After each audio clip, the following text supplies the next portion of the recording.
Please kneel.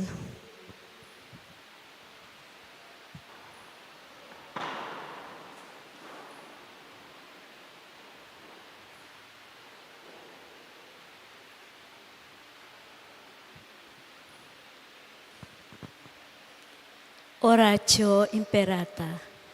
Merciful and compassionate Father, we come to you in our need to seek your protection against the COVID-19 virus that has caused many sufferings and even numerous deaths. We ask you now to look upon us with love, and by your healing hand, dispel the fear of sickness and death, restore our hope, and strengthen our faith. We pray that you guide the people tasked to find cures for the disease and to stem its transmission. We pray for our national and local officials that they may choose and procure only the most effective vaccines transparently and only having the good citizens in mind. Bless our efforts to use these vaccines to end the pandemic in our country. We pray for our health workers that they may minister to the sick with competence and compassion. Grant them health in mind and body, strengthen in their commitment, protection from the disease. We pray for those afflicted. May they be restored to health. Protect those who have cared for them. Grant eternal rest to those who have died. Give us the grace in these trying times to work for the good of all and to help those in need. May our concern and compassion for each other see us through this crisis and lead us to conversion and holiness. Grant all this through our Lord Jesus Christ, your Son, who lives and reigns with you in the unity of the Holy Spirit, God, forever and ever. Amen. We fly to your protection, O Holy Mother of God. Do not despise our petition in our necessities, but deliver us always from all dangers. O glorious and blessed Virgin. Amen. Our Lady, health of the sick, Saint Joseph, Saint Raph the Archangel, Saint Roch, Saint Lorenzo Ruiz, Saint Pedro Calunsod, Saint Nicholas of Tolentine, Our Lady of Lourdes of Cabetican. Good afternoon, my dear brothers and sisters in Christ. Today, as we celebrate second Sunday of Lent, let us include in our prayers the thanksgiving of the following: Maya and David family, Alvin Capili for his birthday, Galura family, Sia Madison Galura, Marcus Rivera, Mr. and Mrs. Nelio Pineda and family, Ronald and Vitina Careon and family, Lourdes Macapagal and family. For the quick recovery of Robert Josephson, Dr. Agnes Salvador, Sioni Pineda. For the special intentions of Pacifico Gonzalez, Alfredo Labio Sr., Felix Berta Labto, Norberto Labto, Alfredo Labto Jr. For the special intentions of Crisia Pineda. Eternal rest unto the souls of Pacifico Gonzalez, Alfredo Labto Sr., Felix Berta Labto, Norberta Labto, Alfredo Labto Jr., Pedro Liangco, Bernarda Leonardo Dimpna Macapagal, and all the souls in purgatory. Please stand.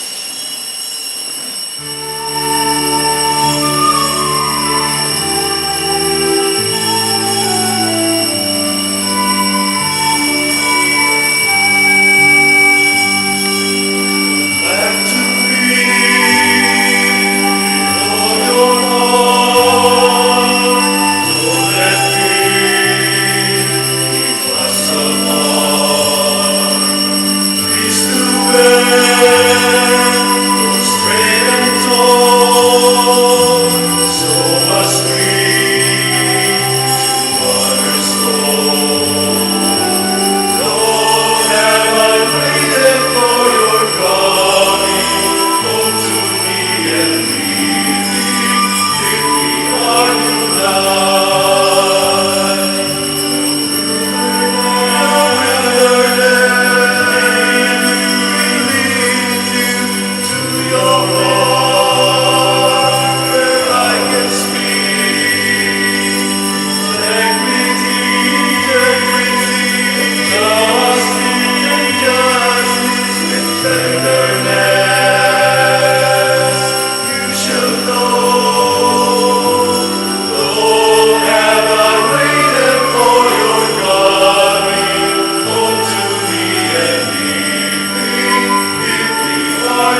In the name of the Father, and of the Son, and of the Holy Spirit, Amen. the grace of our Lord Jesus Christ, and the love of God, and the communion of the Holy Spirit be with you all. And with your spirit. Let us prepare ourselves to celebrate the Holy Eucharist by pausing for a moment of silence, acknowledging our sinfulness, and recognizing our need for God's mercy.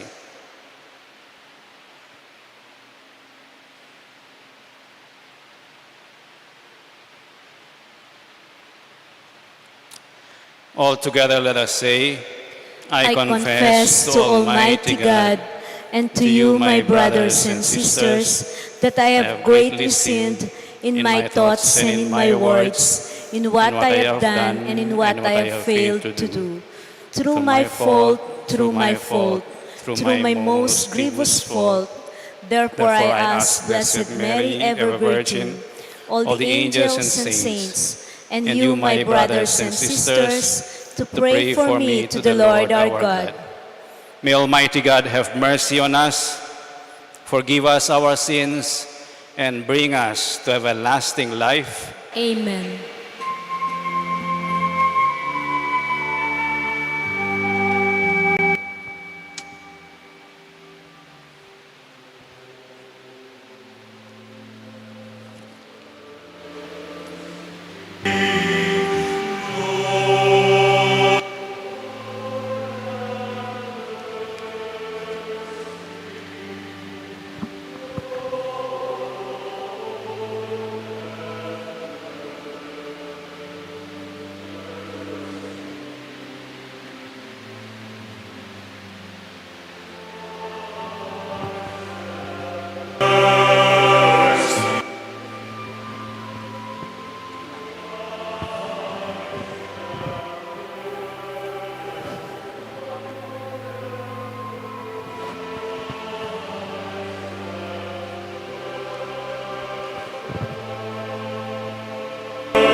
Let us pray. O God, who have commanded us to listen to your beloved Son, be pleased, we pray, to nourish us inwardly by your word, that by spirit with spiritual sight made pure, we may rejoice to behold your glory. Through our Lord Jesus Christ, your Son, who lives and reigns with you in the unity of the Holy Spirit, God, forever and ever. Amen.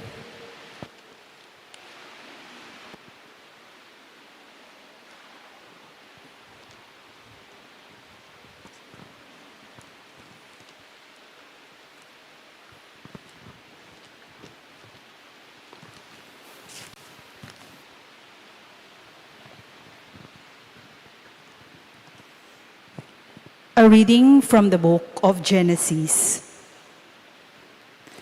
The Lord God took Abram outside and said, "Look up at the sky and count the stars if you can." Just so, he added, shall your descendants be. Abram put his faith in the Lord, who credited it to him as an act of righteousness. He then said to him, "I am the Lord who brought you from Ur of the Chaldeans to give you this land as a possession." "O Lord God," he asked, "how am I to know that I shall possess it?" He answered him, "Bring me a 3-year-old heifer, a 3-year-old she-goat, a 3-year-old ram, a turtle dove, and a young pigeon." Abram brought him all this, split them in two, and placed each half opposite the other. But the birds he did not cut up. Birds of prey swooped down on the carcasses, but Abram stayed with them. As the sun was about to set, a trance fell upon Abram, and a deep, terrifying darkness enveloped him. When the sun had set and it was dark, there appeared a smoking firepot and a flaming torch, which passed between those pieces. It was on that occasion that the Lord made a covenant with Abram, saying, "To your descendants I give this land, from the Wadi of Egypt to the great river, the Euphrates." The word of the Lord. Thanks be to God.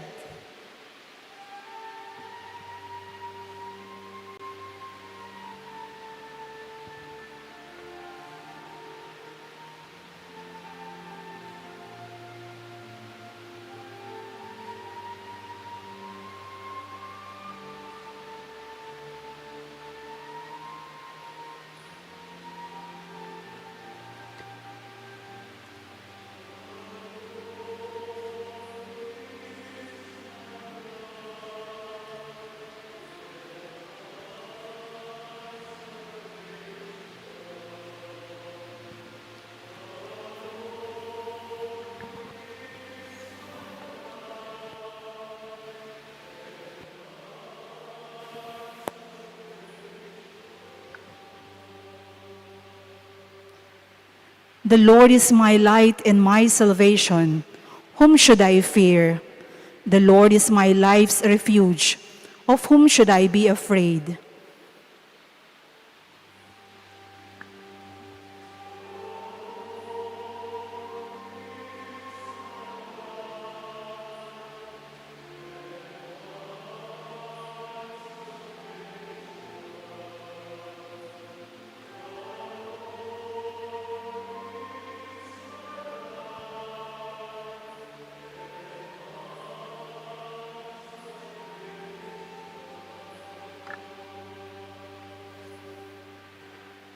Hear, O Lord, the sound of my call. Have pity on me and answer me. Of you my heart speaks, you my glance seeks.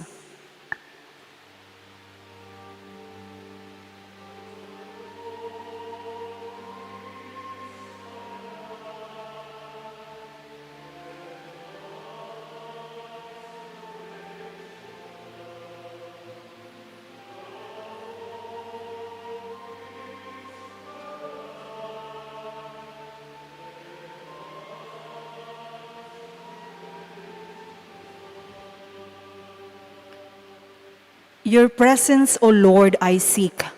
Hide not your face from me. Do not in anger repel your servant. You are my helper. Cast me not off.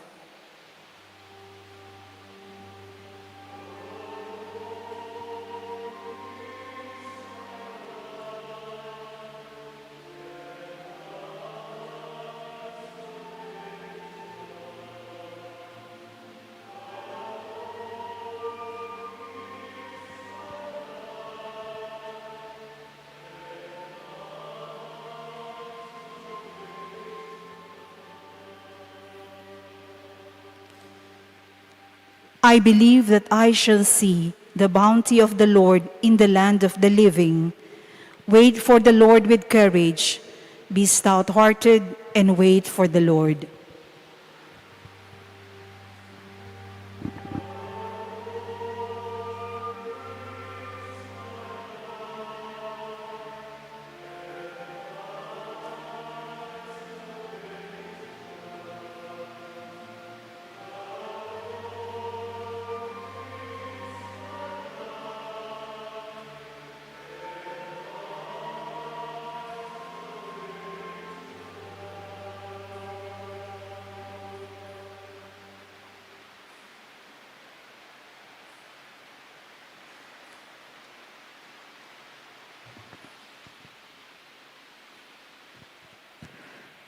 A reading from the letter of St. Paul to the Philippians.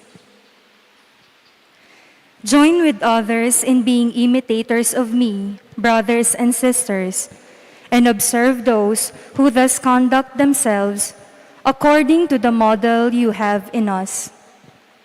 For many, as I have often told you, and now tell you even in tears, conduct themselves as enemies of the cross of Christ. Their end is destruction. Their God is their stomach. Their glory is in their shame. Their minds are occupied with earthly things, but our citizenship is in heaven, and from it we also await a Savior, the Lord Jesus Christ. He will change our lowly body to conform with His glorified body by the power that enables Him also to bring all things into subjection to Himself.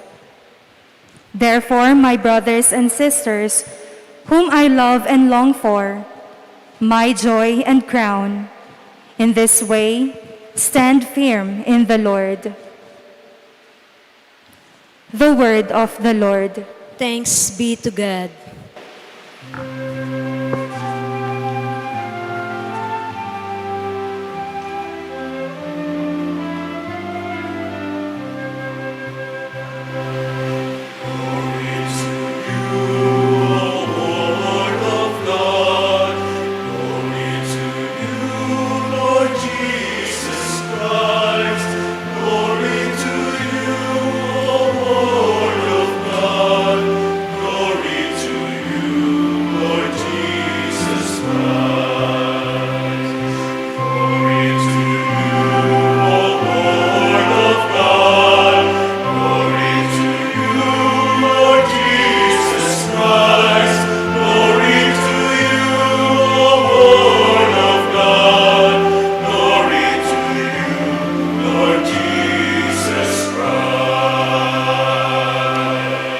From the shining cloud, the Father's voice is heard. This is my beloved Son, hear Him.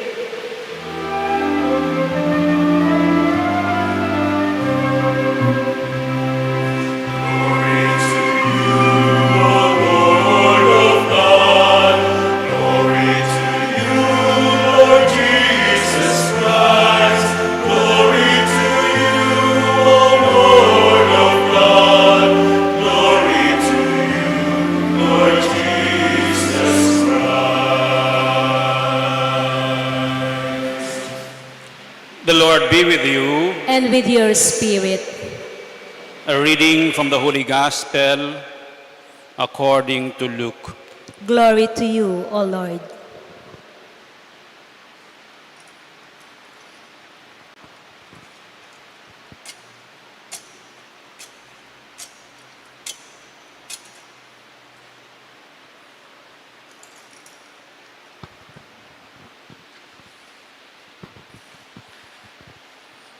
Jesus took Peter, John, and James and went up the high mountain to pray. While he was praying, his face changed in appearance, and his clothing became dazzling white.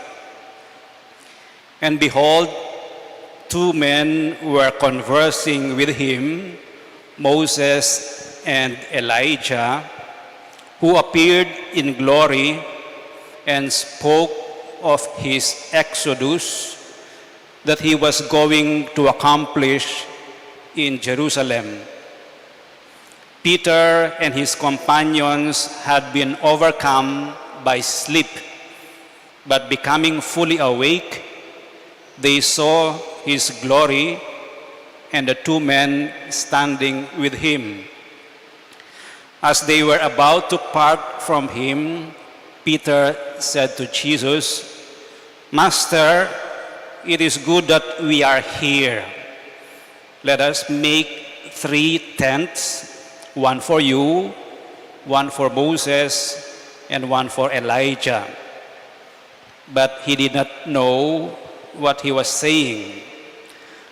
While he was speaking, a cloud came and cast a shadow over them, and they became frightened when they entered the cloud.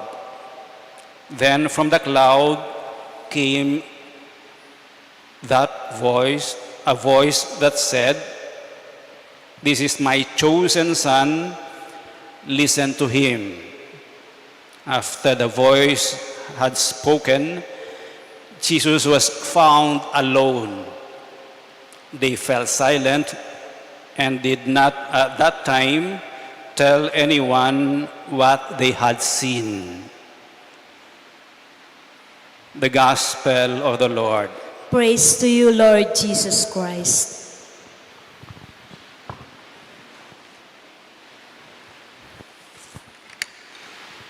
Good afternoon, everyone. As you might have noticed, I was not here last week. I went up a high mountain in the north to spend some time in prayer and silence as my way of getting away and my way of celebrating my anniversary when in last 37 years ago, I was ordained a priest in my hometown in Minalin. I spent a few days in silence and in prayer, but my appearance did not change. There was no transfiguration as the gospel had mentioned. My clothes are still colored. They were not dazzling white, and I was not in a glorious appearance. But rather, it made me think, and this I would like to believe, that there is a slight change in my outlook because I was able to remember 37 years ago the homily of Archbishop Cruz, may he rest in peace. During the homily at my ordination, he emphasized that, he said, "Elmer, you are being ordained not for yourself. What you receive today is a grace from God communicated through the church for the service of the church, for the service of the community." And when I remember that last Wednesday, March 9, on my anniversary date, it dawned on me, yes, now I understand service for the church as making the community that I was assigned to, I am assigned to become a better community, not a divided community.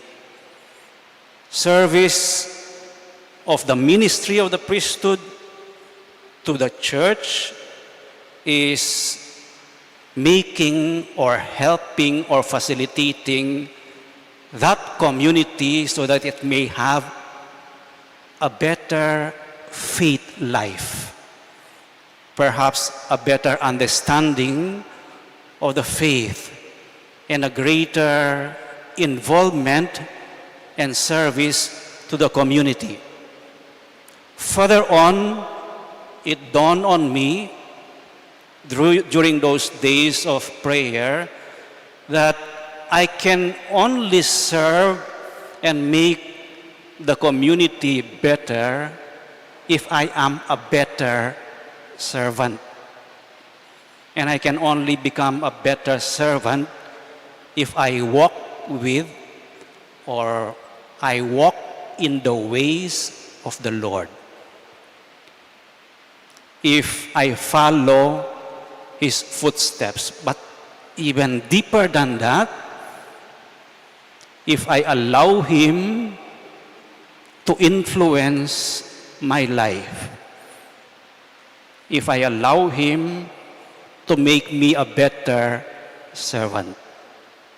Because ultimately, it is the Lord who makes us better. It is the grace of God that transforms us, that transfigures us into better persons, better ministers, better servants, with better leaders, with better servants. We will have a better community. With corrupt leaders, with mediocre servants, we will have a mediocre community. Mababaw. But let us try, in silence and in prayer, merong konting pagbabago sa pananaw. Change in one's outlook and perspective can take place in periods of silence and prayer. And let us try to see now the experience of Jesus. Jesus went up the mountain. And St. Luke wrote this account. And he has a purpose in writing this account.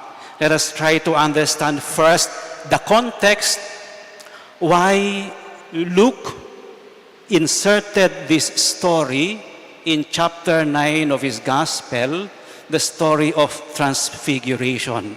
Ano ba yung context bago nagkaroon ng transfiguration? At ano yung purpose? Bakit nagkaroon ng transfiguration? Two things. First, before this account of the transfiguration, ang palaging ine-emphasize ni Jesus is the Son of Man will suffer, die on the cross, and rise again. This was his Paschal mystery. Ito yung sinasabi niya sa mga followers niya. And yet, hindi siya successful si Jesus. Kasi si Peter, James, and John, the rest of the apostles and the disciples, did not understand and could not accept a Messiah who will suffer. Ang tanggap lang nila na Messiah ay makapangyarihan, magliligtas sa kanila, mag-aahon sa kahirapan and dominance of a foreign government which were the Romans. So, failure si Jesus in making them understand that He is the Messiah, but He is not what they expect to be the kind of Messiah that they envision. Kasi may kasamang suffering and death on the cross. So Jesus, nagkaroon siya ng konting crisis. Am I communicating the message properly? Second to that, yung mga leaders noon, Pharisees, yung mga scribes, kapag pinreach mo which Jesus had done, ang kaharian ng Diyos, no sa kanila yon. For him, Jesus to claim that he comes from God, kinontra siya. That is why the leaders were looking for an opportune time para hulihin siya, para ipapako siya. Those are the two contexts. So si Jesus, itutuloy ko ba ito? O hindi? O aalis na lang ako? Takasan ko na lang. He was in a state of crisis, as it were. So he had to go up the mountain and pray. And there, while he was praying, as Jesus was praying, his appearance changed and his appearance became glorious. What does that mean?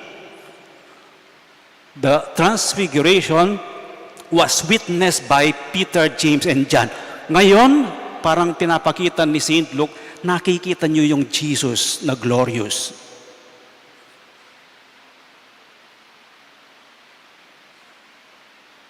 The purpose of the transfiguration was to help the apostles, the disciples, mag-transfigure din sila sa kanilang pananaw sa Mesaya. Magbago rin yung pag-intindi nila at tanggapin si Jesus as the Messiah. Because now they see, hindi pala natatapos sa krus ang sinasabi niyang He will suffer and die. Ngayon, parang preview ang transfiguration account of what will happen if Jesus will suffer, die. He will rise again. The follower of Jesus, therefore, must accept the suffering and death of a disciple as part of the glory that awaits a follower and a Christian, a follower of Jesus and a Christian. So, that is the first purpose ng transfiguration. While he was praying, nakita itong mangyayari. Ikalawa, St. Luke was trying to emphasize that the transfiguration is a call to conversion. It's a call to change. It is a call to get out of that narrow understanding of who Jesus is. So, yung transfiguration, dalawa yung purpose niya. To help the apostles and to show with this transfiguration, tinatawag tayo ng Diyos na pumunta dito. No? Iwanan yung makitid, makasalanan na mundo, pumunta tayo dito papunta sa ligaya, sa gloriousness. So let us try to look at the gospel. First, in the transfiguration, Jesus was praying. And yung una,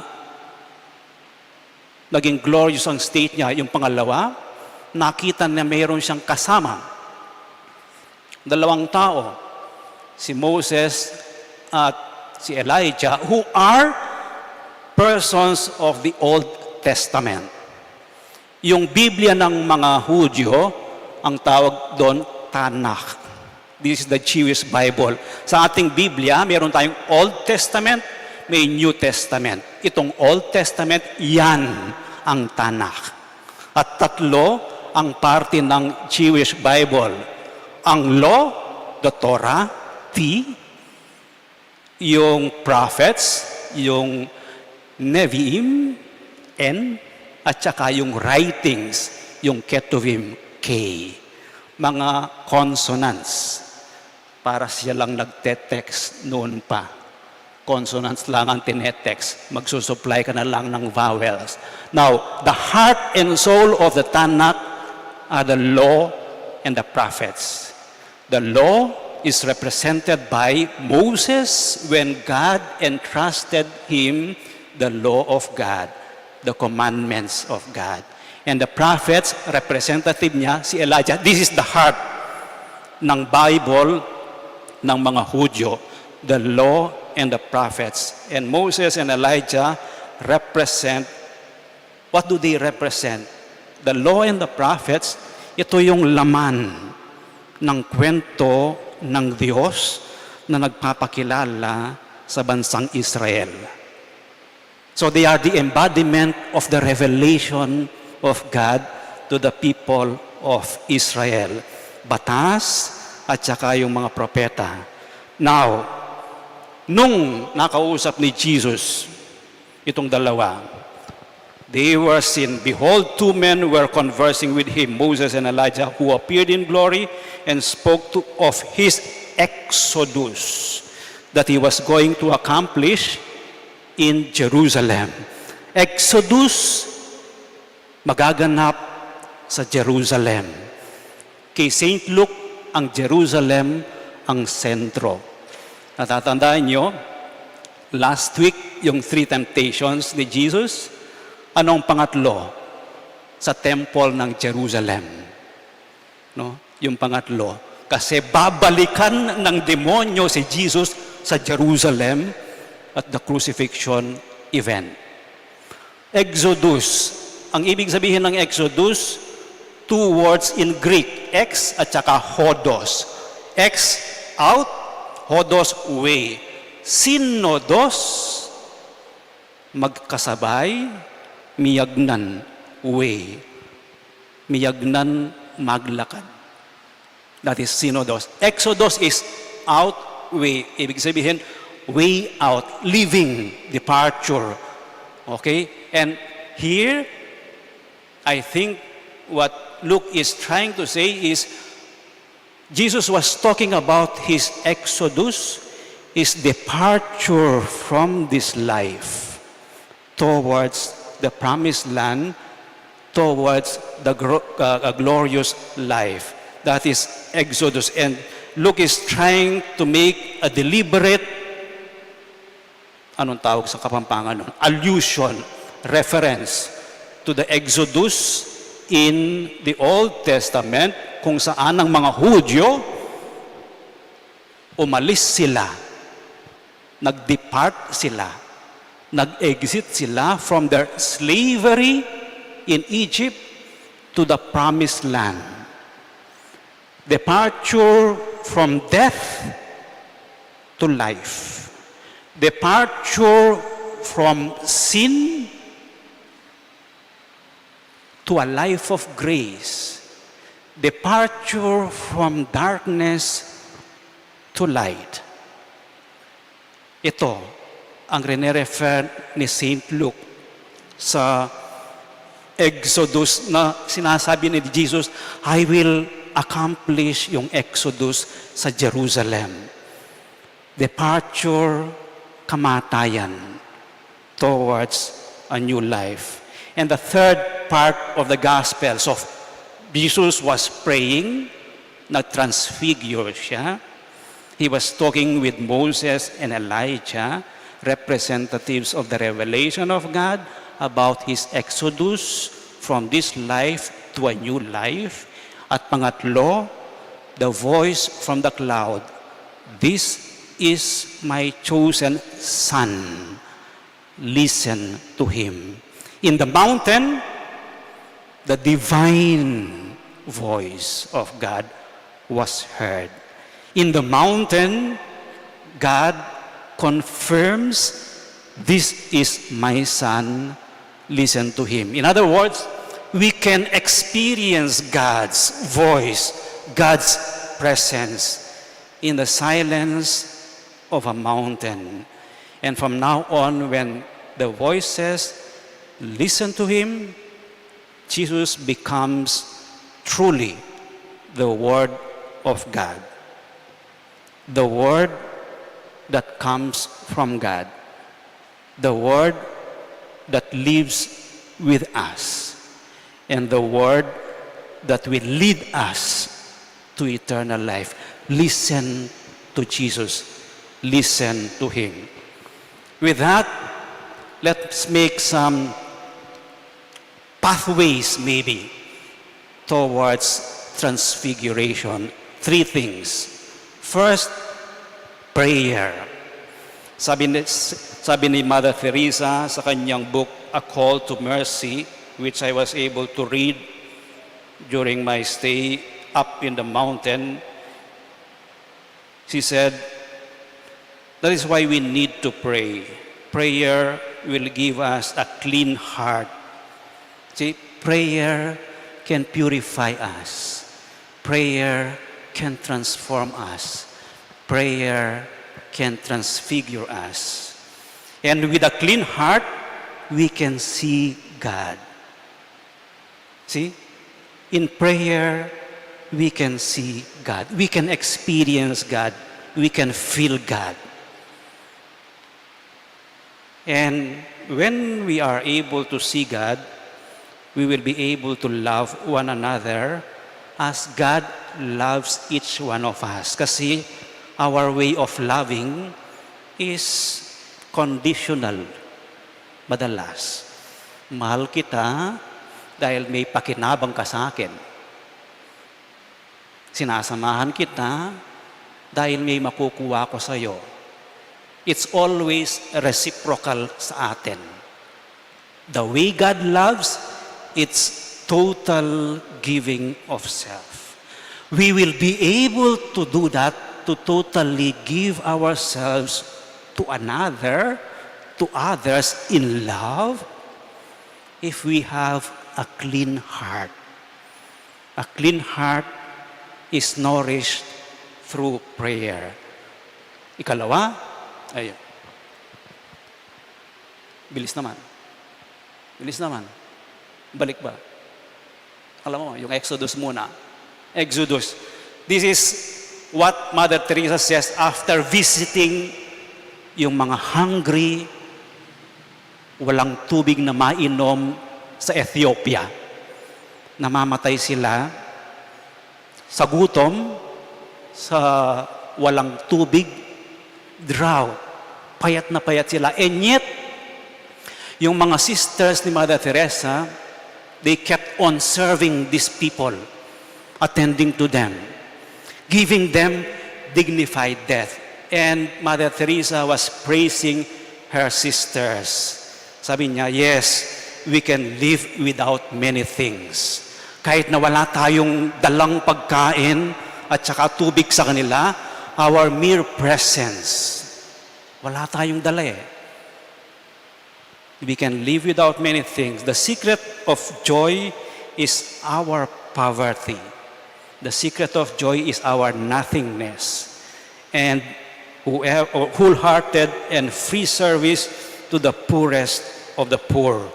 This is the exodus, a departure, no, towards joy. Sa atin, tuwang-tuwa tayo pag may nabili tayo sa Shopee at saka sa Lazada. Na-addict din ako dyan. No? Tuwang-tuwa ka. Yung hinahanap mo, nandyan. O kaya pag nag-google ka, yung kailangan mo, nandun. The more you have, the more natutuwa ka. And yet, the contrary, sabi ni Mother Teresa, wala ka, pero nagsisilbi ka. That is joy. That is the source of joy. That is glory. And if we can travel that path, that is the way to transfiguration. And lastly, this is my chosen one, listen to him. Sabi ng Diyos sa clouds. This is God taking care of His Son. Hindi niya iniwan. I chose Him. Listen to Him. The Father was always with Jesus. And Jesus was always conscious that He is doing the will of His Father. The voice that was heard from the clouds is the voice of a God who is faithful. God chose us to be His sons and daughters. He always loves us. He never abandons us. Tayo ang tumatalikod sa Diyos. Madalas. But never God will abandon us. And He calls us always to change for the better. He calls us to travel the path of transfiguration. He calls us to a glorious life. And let us pray at this Mass that that grace may be achieved through our discipline sa Lent of prayer and sacrifice and silence, and departing from what enslaves us, what makes us commit sins, the little things that nagiging sagabal sa ating maluwang na kalooban. And also let us spend more time during this season of Lent to always be thankful to the God who is faithful to us. Let us stand and profess our faith. All together, I believe in God, the Father Almighty, creator of heaven and earth, and in Jesus Christ, His only Son, our Lord, who was conceived by the Holy Spirit, born of the Virgin Mary, suffered under Pontius Pilate, was crucified, died, and was buried. He descended into hell. On the third day, He rose again from the dead. He ascended into heaven and is seated at the right hand of God the Father Almighty. From there He will come again to judge the living and the dead. I believe in the Holy Spirit, the Holy Catholic Church, the communion of saints, the forgiveness of sins, the resurrection of the body, and the life everlasting. Amen. having listened to Jesus, the chosen one, on whom divine favor rests, with confidence we come to make our prayer to His Father. And let our response be, Lord, hear our prayer. Please repeat. Lord, hear our prayer.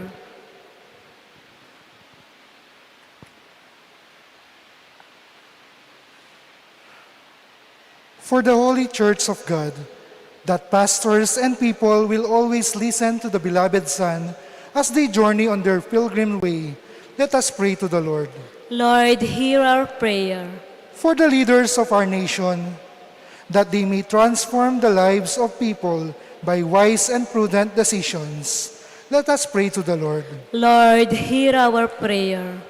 For all who believe that transfigured Christ will strengthen the hope of a glorious resurrection of our bodies, let us pray to the Lord. Lord, hear our prayer. For those trapped in the darkness of sin, that the light shining in Christ may free them and bring them to God's favor, let us pray to the Lord. Lord, hear our prayer.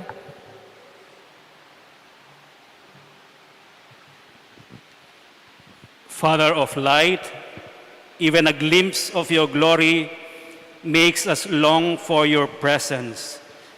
Grant us your favor as we make our prayers through Christ our Lord. Amen.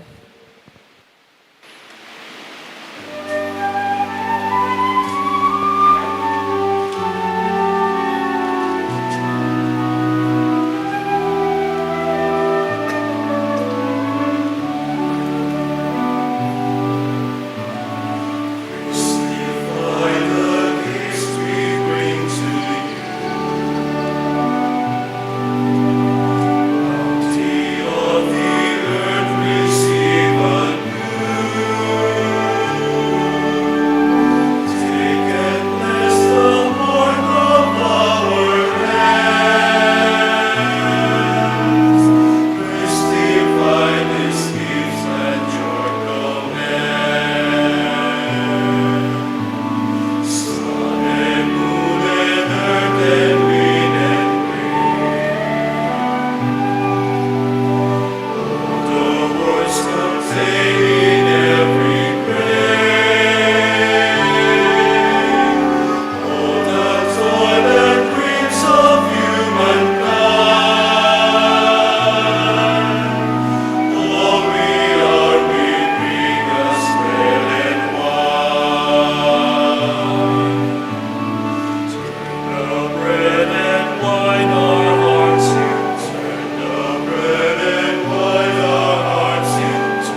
Pray, brothers and sisters, that your sacrifice and mine may be acceptable to God, the Almighty Father. May the Lord accept the sacrifice at your hands for the praise and glory of his name, for our good and the good of all his holy church. May this sacrifice, O Lord, we pray, cleanse us of our faults and sanctify your faithful in body and mind for the celebration of the Paschal festivities. We ask this through Christ our Lord. Amen. The Lord be with you. And with your spirit, Lift up your hearts. we lift them up to the Lord.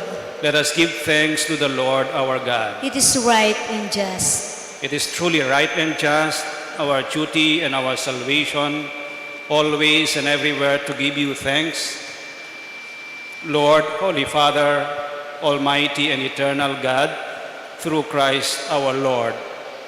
For after he had told the disciples of his coming death on the holy mountain, he manifested to them his glory, to show, even by the testimony of the law and the prophets, that the passion leads to the glory of the resurrection. And so with the powers of heaven, we worship you constantly on earth, and before your majesty without end we acclaim.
You are indeed holy, O Lord, the fount of all holiness. Make holy therefore these gifts, we pray, by sending down your Spirit upon them like the dewfall, so that they may become for us the body and blood of our Lord Jesus Christ. At the time he was betrayed and entered willingly into his passion, he took bread and giving thanks, broke it and gave it to his disciples, saying, "Take this, all of you, and eat of it, for this is my body, which will be given up for you."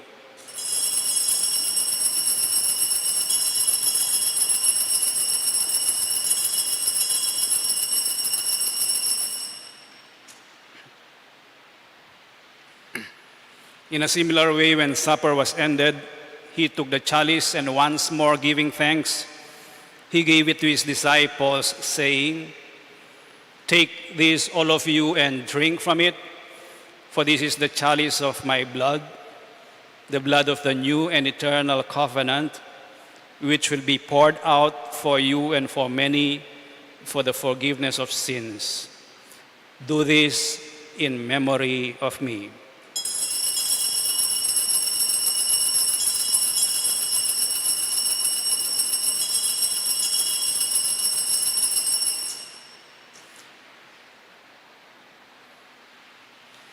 The mystery of faith.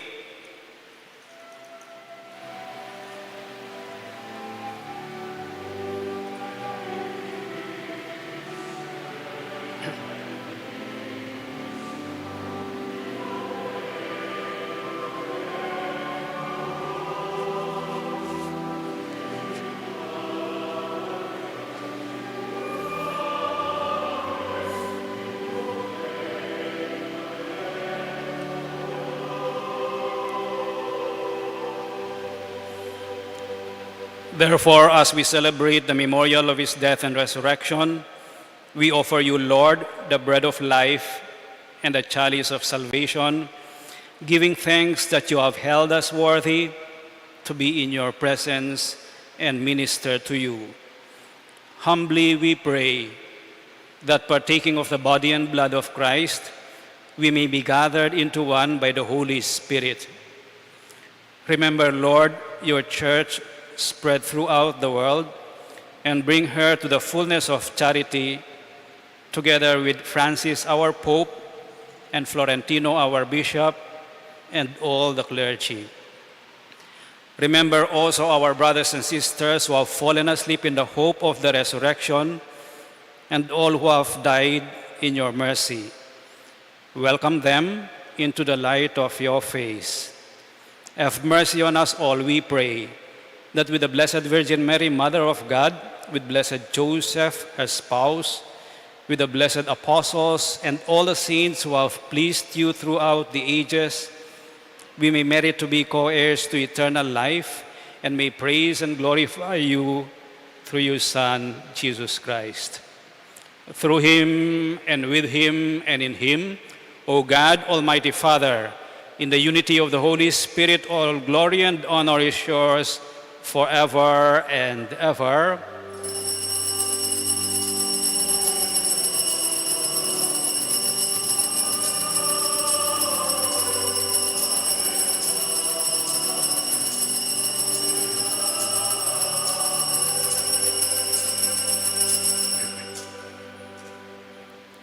With faith and confidence now, let us pray to our Father in the words our Lord Jesus Christ taught us.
Deliver us, Lord, we pray, from every evil.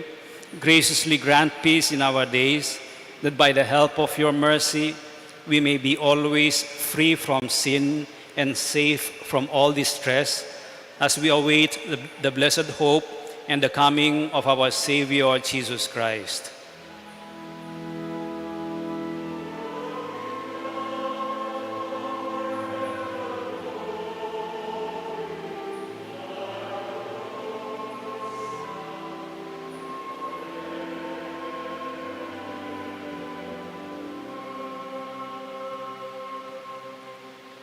Lord Jesus Christ, who said to your apostles, "Peace I leave you, my peace I give you," look not on our sins, but on the faith of your church, and graciously grant her peace and unity in accordance with your will, who live and reign forever and ever.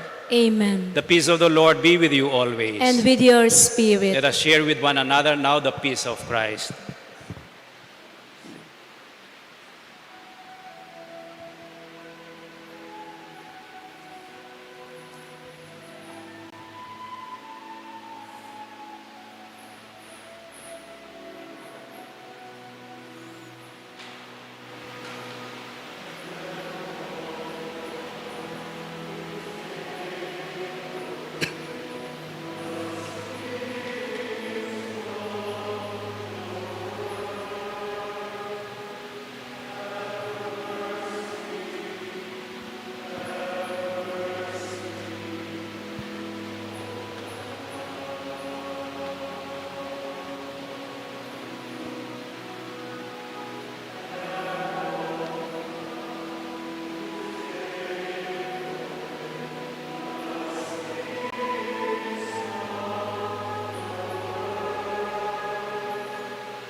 This is Jesus, the Lamb of God, who takes away the sins of the world. Happy are those who are invited to partake of this most holy communion. Lord, I am not worthy that you should enter under my roof, but only say the word and my soul shall be healed. Act of spiritual communion. My Jesus, I believe that you are present in the most holy sacrament. I love you above all things, and I desire to receive you into my soul. Since I cannot at this moment receive you sacramentally, come at least spiritually in my heart. I embrace you as if you were already there and unite myself wholly to you. Never permit me to be separated from you.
Please kneel.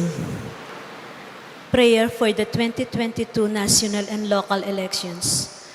Let us pray that the forthcoming national and local elections may truly reflect the will of the Lord who guides the destinies of nations. For every petition, let us pray together. Deliver us, Lord. From coercion, intimidation, violence, and terrorism. From dishonesty, lies, and distortion of truth. From bribery, graft, and all conspiracy for fraud. From gullibility to the deceptive and blindness of perspective. From threats, intimidation, and perverse language. Let us pray together. Hear us, Lord. That conscience may always be our ultimate norm. That the common good may always be our highest goal. That human dignity may be respected all the time. That the poor and the weak may always have the priority. That care for creation may never be ignored. That solidarity may guide the path of peace and development. That genuine fear of God and love of neighbors may guide those who seek public office. Altogether, Shepherd of souls and Savior of nations, politics is our gift to us, a call to serve others and grow in holiness. Guide our politics as you guide our lives. May our political engagement for voters and candidates bring glory to your loving name and help us grow in holiness forever and ever. Amen. Let us pray. As we receive these glorious mysteries, we make thanksgiving to you, O Lord, for allowing us, while still on earth, to be partakers even now of the things of heaven. We ask this through Christ our Lord. Amen. Kindly be seated for some announcements.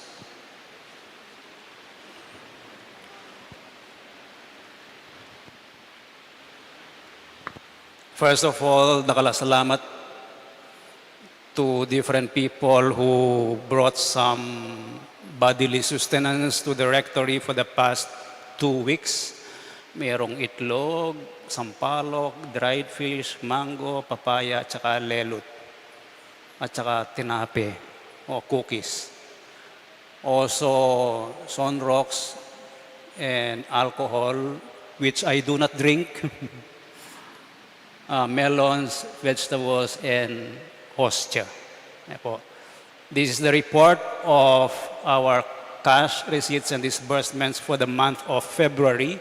We have 3 funds. We have scholarship fund. We are supporting 1 student that is barely touched.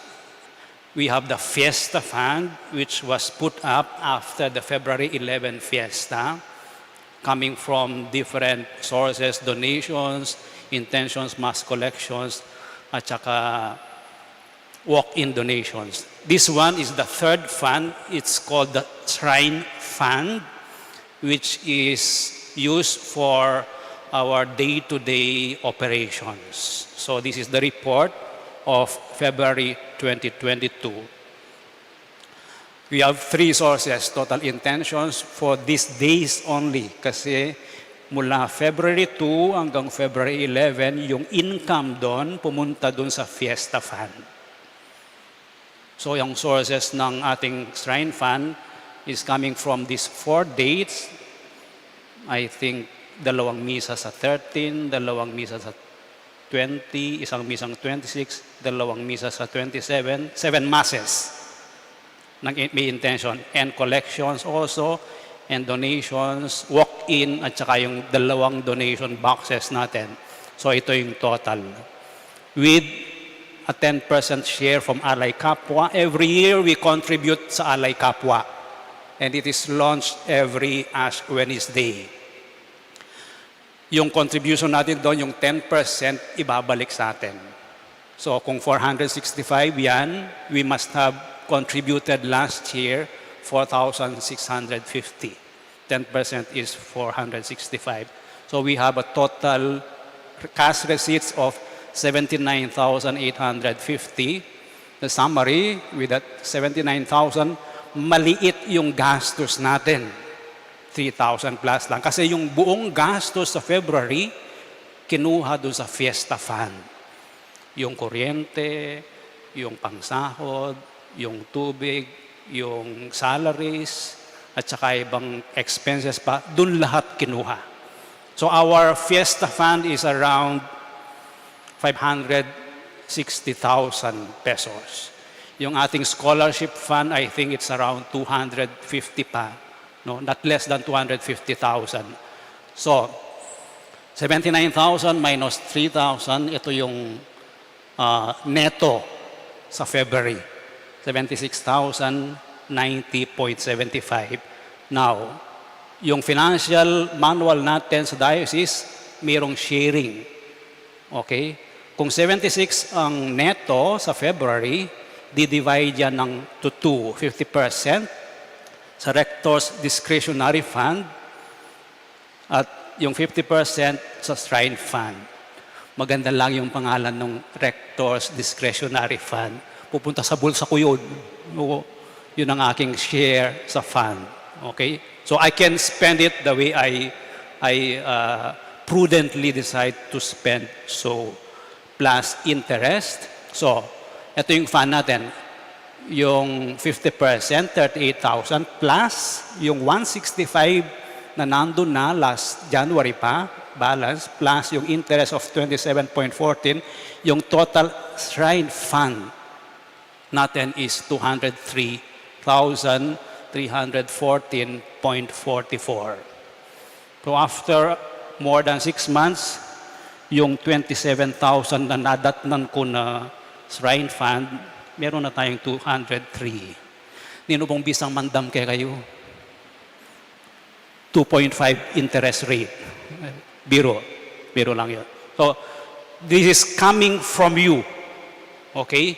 Yung mass intentions, yung mass collections, yung donation boxes doon, this is all coming from you. Diyan natin kinukuha yung pambili nating libreng kandila, libreng stampita, libreng groceries. No? Yung pinamibigay nating oil, diyan natin kinukuha every month or every week. Okay? What comes from you, we return back to you and to other devotees. Next. Yung full report po ipopost sa bulletin board within the week. Now, yung schedule natin. So, 3 araw, we will have Stations of the Cross, Wednesday lahat yan, March 23, 13, April 6, and then 6 o'clock, mayroong misa. Hopefully, after this, we will have a regular Wednesday Mass with siguro devotion sa Perpetual Health, Mother of Perpetual Health, and then misa. Let's see if we can continue it after the Holy Week. And then, yung Palm Sunday natin sa April 10, we will gather dun sa taas. Wala muna dito. I will bless yung mga palaspas sa taas. Walang upuan doon, nakatayo tayo. And then after the blessing, magkaroon tayo ng konting procession papunta dito. Sa mga parishes, pero hindi tayo parish, ginagawa nila yung pag-bless ng palaspas sa isang chapel. No, hindi natin gagawin yon. Meron tayo, sa loob lang tayo ng bakod ng shrine. And then we will have the 8 a.m. Mass. Sa 5:30, I will bless the palms before starting the Mass. Okay? And then magmimisa ng 5:30. And then, doon sa 3 araw, Lunes, Martes, Miyerkules Santo, April 11, 12, 13, we will have a 6 p.m. Mass with a longer homily. We will have this as parang retreat, Holy Week retreat. No? Mga mahaba lang ng 2 2.5 minutes yung homily para magkaroon tayong points for reflection for that week. And then yung Huwebes Santo, 6 p.m. Mass, yung celebration natin of the Lord's Supper with the washing of the feet. And sa April 15, Biyernes Santo, we will celebrate the Lord's Passion at 4 p.m. Hindi misa ito. Okay, it's a liturgy of the word plus communion. And then we will begin the moment of parang silence. Nung malita ko, meteng ginu ngara. Eka pwedeng mandilu ka nung. Alinay na, pwede kong mandilu. The Easter Vigil, which is on April 16, we will start the celebration at 7 o'clock. It will start with the blessing of fire, water. No, it's the longest liturgical celebration in the church, and it's the most beautiful one because this is where we start a new year, as it were. Sasalubungan tayo in Bayong Biye with the celebration of the resurrection of the Lord. And then, in regular Mass namo itang April 17, matatin yan 2. April 17, 8 at saka 5:30 p.m. Okay? Kaya Holy Week po, ala tamong procession luwal of the shrine because we are not a parish. That is a parish activity usually. Okay? Alam mo rin dakit cordero on Holy Thursday because that is also for the parish. No? And at in Pamanos Bitis, Keng Huwebes, the guideline is not more than 12 people, but it could be less. So, mamili na ako mo pong wasan bitis, kening arap, keng Huwebes Santo, and wala rin tayong salubong. No? Because we cannot go out of the shrine. There are only 4 permitted processions where we can go out of the shrine. February 11, the 3rd Saturday, La Concordia, the feast of San Nicolas de Tolentino, and the commemoration of the arrival of the image of our Lord, Our Lady of Lourdes in Cabetican, May 16. Apat lang. Other than that, we cannot organize procession outside. Pwede dito, o sa loob. Durot-durot akin eh. Yapin din nga limata mong celebration, magumpisala ka rin, o itanang po yung procession tamo. Makuya dyan dili, burita. Okay, let's kneel for the prayer to Our Lady of Lourdes.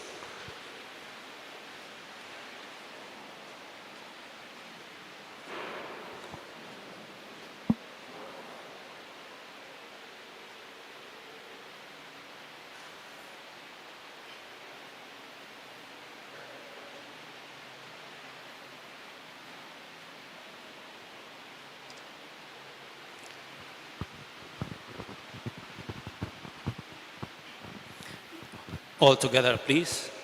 Ever Immaculate Virgin, Mother of Mercy, health of the sick, refuge of sinners, comforter of the afflicted, you know my wants, my troubles, my sufferings. Look with mercy on me. By appearing in the grotto of Lourdes, you were pleased to make it a privileged sanctuary, whence you dispense your favors, and already many sufferers have obtained the cure of their infirmities, both spiritual and corporal. I come therefore with complete confidence to implore your maternal intercession. Obtain, O loving Mother, the grant of my requests. Through gratitude for your favors, I will endeavor to imitate your virtues, that I may one day share your glory. Amen. Our Father who art in heaven, holy be your name. Your kingdom come, your will be done on earth as it is in heaven. Give us this day our daily bread and forgive us our sins, as we forgive those who sinned against us. Do not bring us to the test, but deliver us from evil. Amen. Hail Mary, full of grace, the Lord is with you. Blessed are you among women, and blessed is the fruit of your womb, Jesus. Holy Mary, Mother of God, pray for us sinners, now and at the hour of our death. Amen. Glory be to the Father, and to the Son, and to the Holy Spirit. As it was in the beginning, is now, and ever shall be, world without end. Amen. The Lord be with you. And with your spirit. May the Almighty God bless you all, the Father, and the Son, and the Holy Spirit. Amen. The Mass is ended. Go in peace. Thanks be to God.